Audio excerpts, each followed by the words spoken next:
en este tiempo, por suerte. Estoy en España, he caído en este país, creo que es un país estupendo, que tiene una tradición espiritual que merece la pena rescatar y no dejar que quede en el olvido. Lo que está ocurriendo actualmente es la desintegración espiritual de España. Y antes se decía que esto era la reserva espiritual de Occidente, venían de una cruzada, no tan solo de una guerra civil, sino de un combate ideológico. Lo que ha ocurrido es que la misma Iglesia se ha pasado al enemigo, como suelen decir.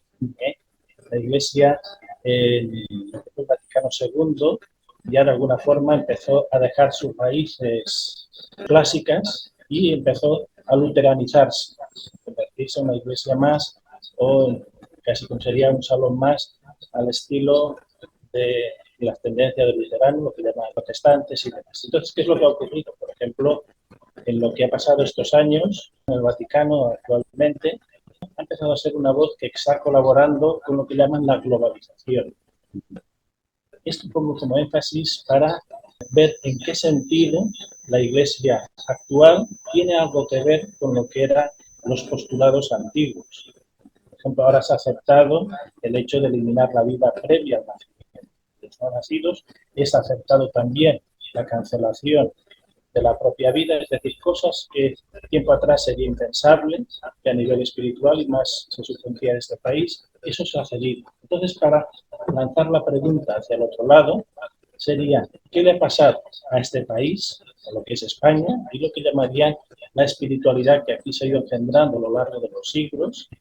¿Cuáles han sido sus claros y oscuros? Es decir, ¿en qué sentido fue algo positivo? ¿En qué sentido hay dejación de las funciones? ¿En qué sentido se ha abandonado?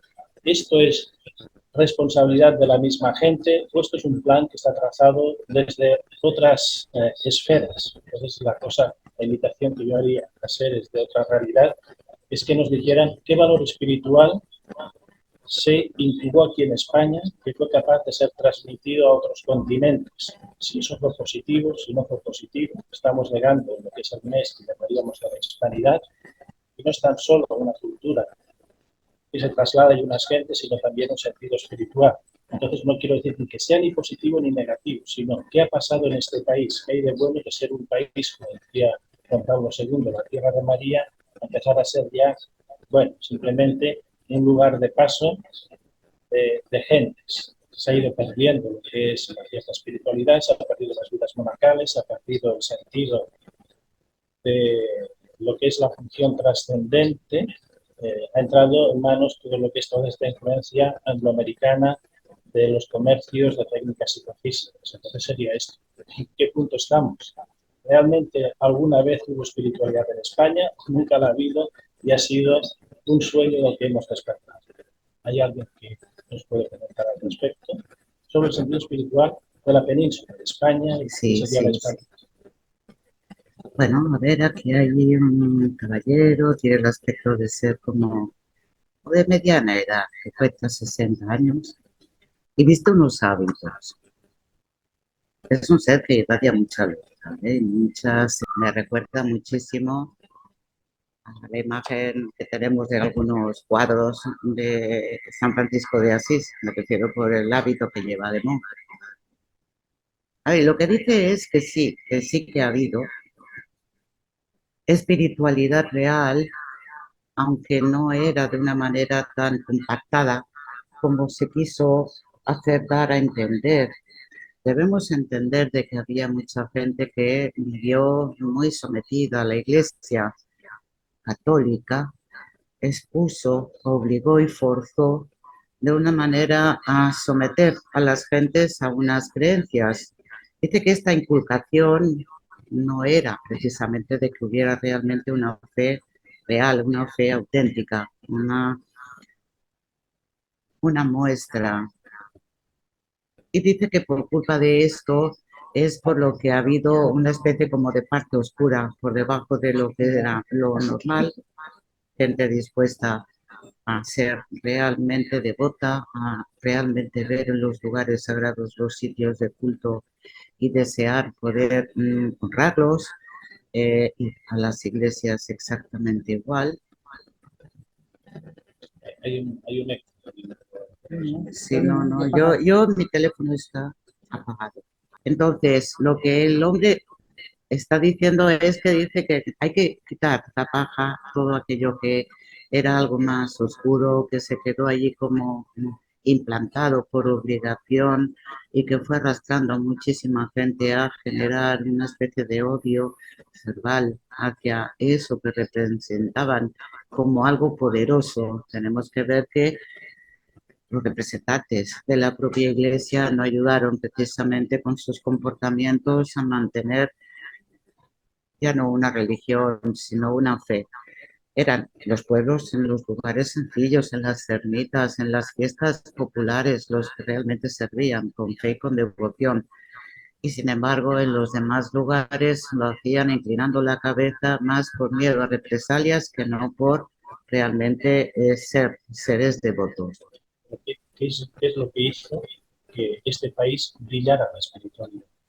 Al margen de lo que sería la parte esa del control de la institución. Dice que todos aquellos que trasladaron esta espiritualidad a otros lugares del mundo, dice que cada vez que ellos llevaban este lugar lo hacían inmersos en una verdadera devoción y que aquellos creían y tenían una fe tan fuerte que era imposible que no se contagiara a aquellos que lo percibían y que llegaron a adoptarla como su propia fe, sobre todo en los estados del centro y del sur de América. Dice que la parte del norte ya fue como más.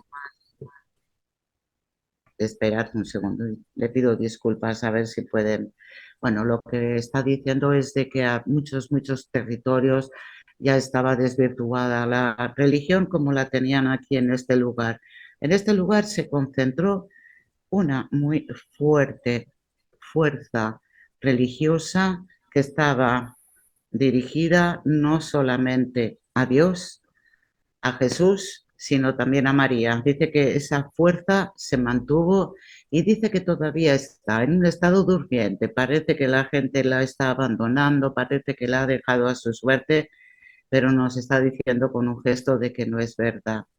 Dice que simplemente está en ese estado latente y durmiente a esperar a que toda esta moda de la globalización, el sacudirse de encima, aquello que parece que nos lacra en el pasado, en la antigüedad, en lo que no es moderno, dice que todo esto pasará y el ser humano volverá a buscar en las raíces lo que realmente le corresponde y dice que ese foco durmiente volverá a activarse. En este sentido, cuando hablamos de espiritualidad mística en España, ¿a qué nos estaríamos refiriendo? ¿Qué místicos alcanzaron, digamos, los cielos, el estado de gracia y a través de qué metodología y a través de qué sentimiento consiguieron esa comunión con Dios, hacer de Dios pues, ese ser amado, ese ser que nos eleva y que nos funde con él? Dice que de místicos muchos, tanto religiosos como laicos. Y cuando habla de laicos, diferencia lo que es los que pertenecían a algún tipo de orden religiosa a los que no pertenecían a ninguna de ellas y sin embargo tenían esa profunda fe. Está hablando Teresa de Jesús, está hablando San Ignacio de Loyola, está hablando de algunos que han llegado a nuestro tiempo por sus escritos, por todo lo que ellos dejaron como un gran legado y muchos que ni siquiera se reconocen sus nombres. Estos seres simplemente tenían el corazón abierto a Dios y se dejaron inflamar por él. Y dice que estos también han sido trasladados a otros lugares. En algunos puntos de Europa dice que incluso hay todavía seres que son místicos, aunque lo guarden para sí, aunque todavía no se estén manifestando en el plano general y para conocimiento de todo el mundo. No, dice que no ha desaparecido y dice que es lo que nos mantiene todavía vivos, aunque pueda parecernos que no. El hecho también de que se hicieran tantos santuarios dedicados a ella, a lo que sería la Madre Celestial, la Reina Celestial, ¿de dónde surgió ese impulso y qué importancia tuvo? Dice que todos ellos reconocían también a veces lugares con una fuerza telúrica impresionante, lugares que también fueron capturados de otras culturas mucho más antiguas, muy vinculadas a la tierra y a todo lo que tiene que ver con las deidades de la tierra y sus fuerzas. Dice que muchos de estos simplemente fueron sacralizados en honor a la Madre Divina, cuando antes también habían estado siendo lugares en honor a la Madre Tierra, de cualquiera de sus manifestaciones y nombres, da igual. Y dice que luego ha habido otros que se despertaron, se construyeron, sencillamente para poder poner como si fuera un inmenso mapa en la península y tuviéramos ahí como un cuadrante, hay figuras geométricas en los que son dedicados a ella, en los que son dedicados a él, a la figura de Jesús. Dice que también los hay dedicados a las figuras angélicas. Dice que es una especie como de haber colocado puntos en ese cuadrante que protege, que de alguna manera, digamos, evitan que puedan ser ya no profanados por fuerzas oscuras, sino que es que además mantiene esa protección todavía, ya no de la creencia, sino de la luz y la fuerza en el territorio. ¿Qué aportaron también a esta zona, a la zona, digamos, de España como península, los templarios? Es decir, ¿cuál fue la fuerza que ellos aportaron, o sus claros y oscuros? Dice que esta fue una orden religiosa, hubo otras más, quizá esta fue la más representativa por el poder que llegaron a alcanzar. Para muchos ellos puede que no fueran seres limpios o puros, y sin embargo él está convencido de que sí, no todos. Hubo dirigentes que evidentemente dieron más potestad al poder que podían recabar y esto fue lo que les movió e incluso a la hora de poder mantener sus batallas, las guerras distintas contra los infieles. Pero dice que él simplemente habla de muchos de ellos que realmente pusieron su corazón al servicio de Dios para no solamente proteger a las gentes, eran como los soldados o guerreros del propio Miguel Arcángel. Esto era lo que ellos veían en su forma de actuar y de hacer las cosas. Dice que cuando intentaron no solamente ponerse al servicio de esas múltiples iglesias que las habían construido de una manera específica, de manera octogonal, ya tenían aquí unos conocimientos claros, porque eran como estas órdenes que se agrupan muchos con muchísimo conocimiento en distintas áreas. Y dicen que todo esto estaba puesto al servicio, ya no solamente de los seres humanos, a los que a veces acompañaban, sino también de Dios, del propio Dios. Dice que estas órdenes continuaron más allá de la disolución de esta orden templaria y dice que aún hoy día no son las órdenes que a lo mejor se muestran al mundo todavía tratando de rescatar una añoranza antigua, pero hay todavía guerreros, leones que tienen ese corazón de adoración a Dios que todavía permanece. ¿Qué nos aportaría el que hiciéramos algunas rutas y algunos encuentros o nos desplazáramos a esos sitios claves, esas encomiendas templarias que hay en esos lugares todavía? Dice que aunque no han estado ni están profanados, sería bueno como resucitarlos, resurgirlos, estar allí y no honrarles a ellos, a estos. No necesitan ellos ser honrados, sino a la propia divinidad para la que fue construida esa ermita, ese templo, esa iglesia. Dice que entonces esto lo que puede hacer es despertar como lugar de luz que fue inicialmente su propósito. Y en la península, antes de ir a la búsqueda de un nuevo continente, de nuevos horizontes, proliferaban las ermitas. ¿Qué es lo que buscaban aquellos ermitaños? ¿Qué es lo que hacía que la gente se apartara del mundo, aunque lo tuvieran todo, para ese recogimiento y esa consagración? Dice que es algo vital y dice que no es posible que una persona inmensa metida en el mundo cotidiano y dice que nada tiene que ver con el ruido y el caos que reina ahora en el planeta, Dice que ellos buscaban precisamente el silencio para poder escuchar a Dios y para poder acercarse a Él. Y dice que estas ermitas cumplían con esta función. Algunas ni siquiera eran ermitas, sino simples grutas donde ellos se podían esconder y mantener esa conexión.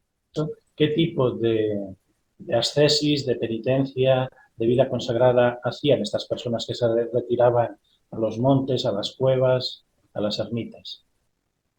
Dice que la ascesis, el contacto, era sencillamente la oración intensa, la oración continuada, la oración viva. Podían orar estando despiertos, podían tener un pequeño huerto a que les abasteciera para su alimento. Dice que esto ahora, por ejemplo, hay personas que se retiran, que tienen esos retiros, pero que tienen después esa parte de lo que es el condumio, la comida, la alimentación asegurada, porque hay gente voluntariosa que se ofrece a llevarles de comer. Dice que ellos a veces eran simplemente tiempos, días en completo ayuno y dice que lo hacen tratando de romper la dinámica de la vida cotidiana, el entrar en espacios de conciencia no acostumbrados, que solo antes los habían vislumbrado, el poder sentir a la propia naturaleza, el comunicarse con los seres que la habitan. Dice que esta era y es el propósito de estos ascetas. Dice que no hay ninguna dinámica peculiar que te pueda llamar la atención.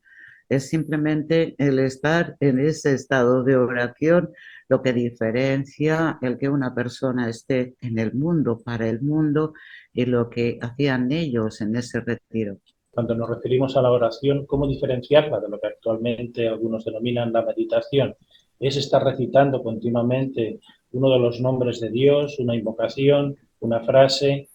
¿Qué es la oración? ¿Cómo se estructura la forma de orar? Él ahora aquí sonríe, dice que es curioso. Dice que la oración tiene 1000 formas distintas de manifestarse para llegar a Dios. Dice que la meditación bien propuesta no es más que otra forma de oración, es esa forma de poder tener acceso a ese silencio interior, y dice que a veces cuando las personas utilizan palabras encadenadas, como la oración, dicho así, el rosario, o como otras oraciones que se utilizan palabras específicas, como una especie de toc toc para llamar a Dios y poder ser escuchados. Dice que todas ellas son válidas, cada uno tiene que sentir lo que pueda salir de su corazón, pero dice que, ojo, la oración es escuchar, y dice que esto pocos lo hacen. ¿Y qué se diferencia una persona cotidiana a una persona que está en estado de gracia, que siente ese vínculo, esa comunión con Dios? Y aquí dice que esta es una pregunta tonta Bueno, y más o menos. sonríe. Dice que aquel que está en estado de gracia no necesita hablar, no necesita explicar, no necesita dar a conocer ni entender su estado. Dice que va perfumando allí donde va y bendiciendo a todo aquel que se le acerca. Dice que suelen ser personas alegres, pero no son dicharacheras en el habla, no malgastan sus palabras. Dice que estos son los verdaderos sabios. Nos queda a nosotros el poema de San Juan de la Cruz, ese de la llama de amor viva. ¿Es eso lo que consigue el místico? Incendiar un corazón de un amor divino, de un amor que le inunda todo. Dice que es realmente esa la forma de amar verdadera. Luego, también aparte de lo que son los ermitaños, la vida monacal aquí también estuvo creciendo por todos los lugares. ¿Qué es lo que aportó en lo positivo y qué es lo que escondía, digamos, en lo social? Porque algunas veces hay gente que considera que irse al monasterio era otra forma de vida, como podía ser la administración o el trabajo externo. ¿En qué se caracterizaba la vida monacal? ¿Qué es lo que aportaba a este país que luego se extendió a otras zonas? Dice que, a ver, ha habido grupos y órdenes monacales que levantaban un convento, una abadía, y dice que su función consistía desde, en algunos casos, ser seres que estaban dedicados a la oración por el mundo, una oración para el mundo, para poder paliar la oscuridad del mundo. En otras ocasiones guardaban pues los libros que no estaban al alcance de la gente común y corriente, en primer lugar, porque era una manera de preservar el conocimiento. Había incluso alguna orden religiosa que se encargaba de proteger libros oscuros, redactados para una historia totalmente diferente a la de la luz, y los guardaban como si fueran, eh, habla de carceleros que estaban perfectamente cualificados para esos menesteres. Hay que pensar que muchas veces entraban en esas órdenes religiosas o conventos o abadías personas que simplemente iban allí por tener garantizado el alimento, por poder que familias se desprendían de sus hijos y los entregaban a la iglesia. Podían hacerlo como para honrar a Dios y entregarle a un hijo como una especie de sacrificio, pero a veces resultaba más el hecho de poder dejarlo allí como un alivio para la propia familia. Luego también en el sentir espiritual de este pueblo, es decir, de lo que es España, o lo que fue España, ahora ya estamos quizás en otro tiempo, hay la característica de las celebraciones, como la Navidad, San Juan, la Cruz de Mayo, el Día de los Difuntos, y luego distintas advocaciones dedicadas a ella, y estas fiestas que serían locales. ¿Qué es lo que aporta el hecho de celebrar la cercanía con Dios con estas fechas, digamos, señaladas, que luego ya lo que es la Reforma renunció a toda esta forma de misticismo y de celebración? Dice que las fiestas, él habla de las grandes, como la Navidad. No está hablando de aquellas que son quizá más de orden más local, como por ejemplo la fiesta de San Juan, que es una fiesta que está más dedicada a la veneración de el Dios Fuego, de la purificación, del hecho de poder hacer ese cambio de ciclo vital en la propia tierra.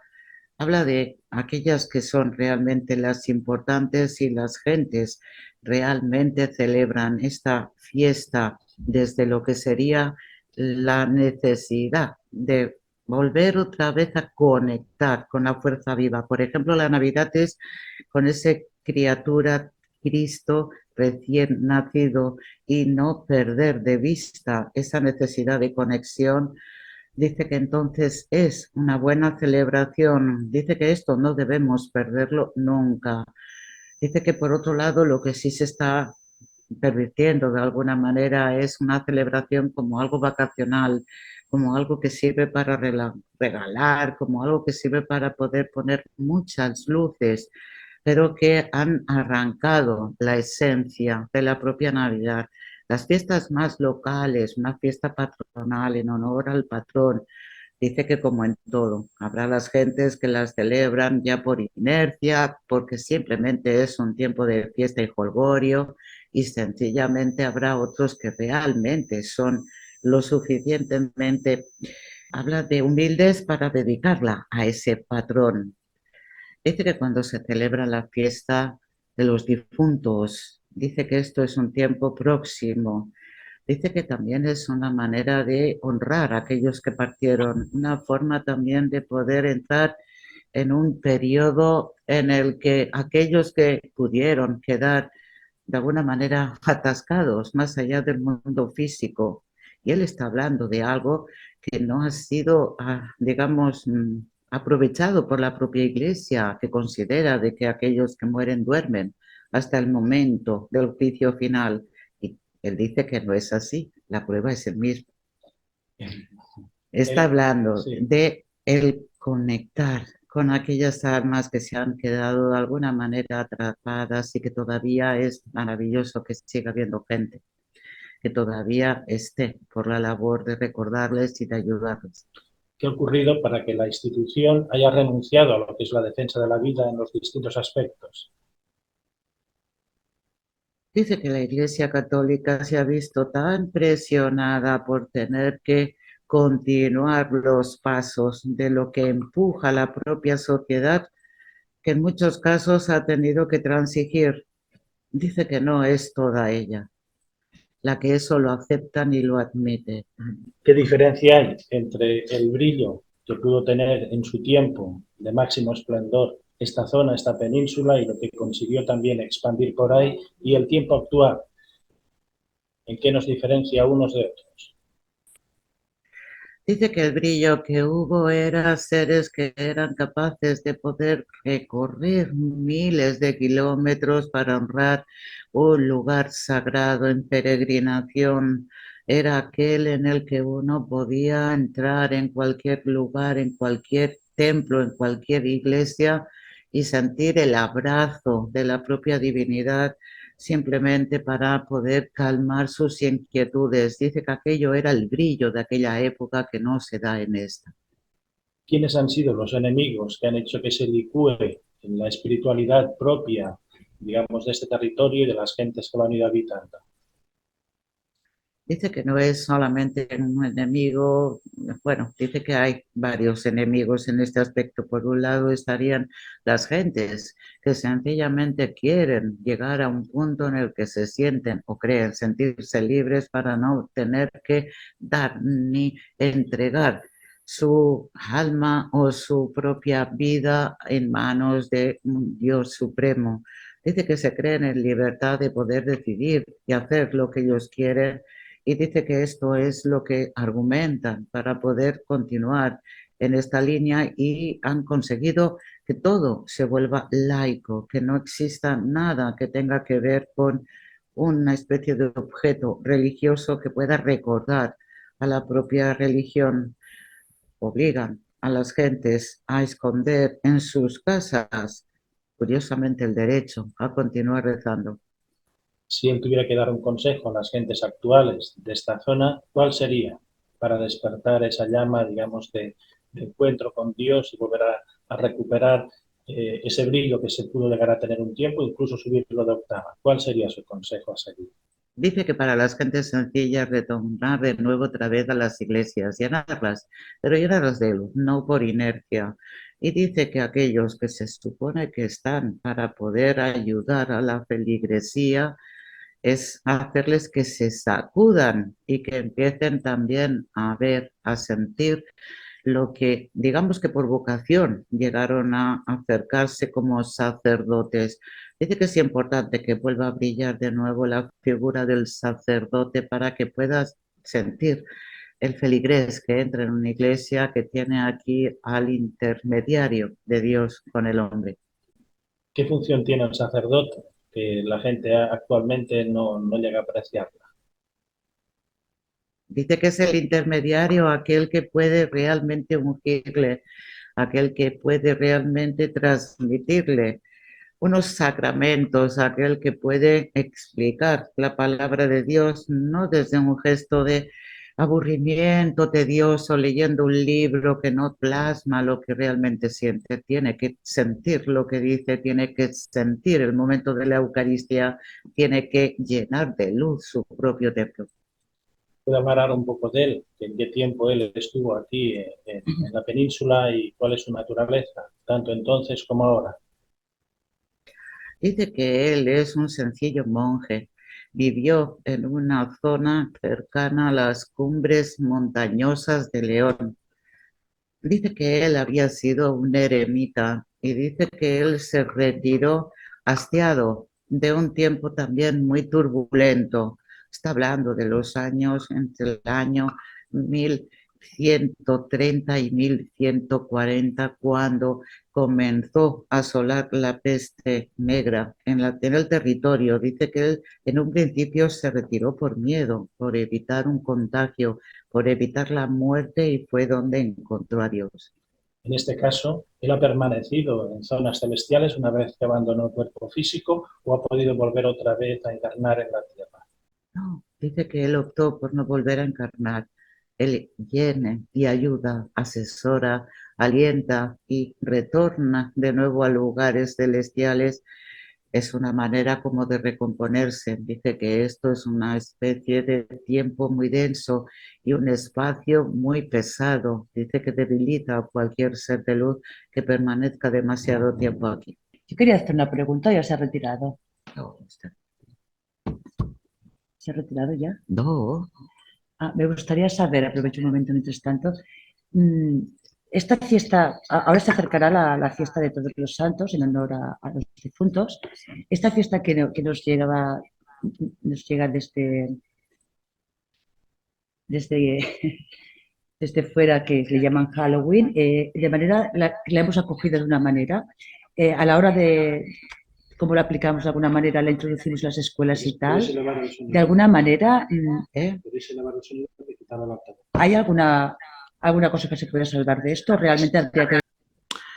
dice que estas son unas fiestas que vienen simplemente como algo más de tipo cultural, como un empeño en tiempos antiguos de poder ayudar a los niños a vencer los miedos, los terrores, en un periodo en el que se une demasiado la tierra con el mundo más astral, más depravado que existe al otro lado.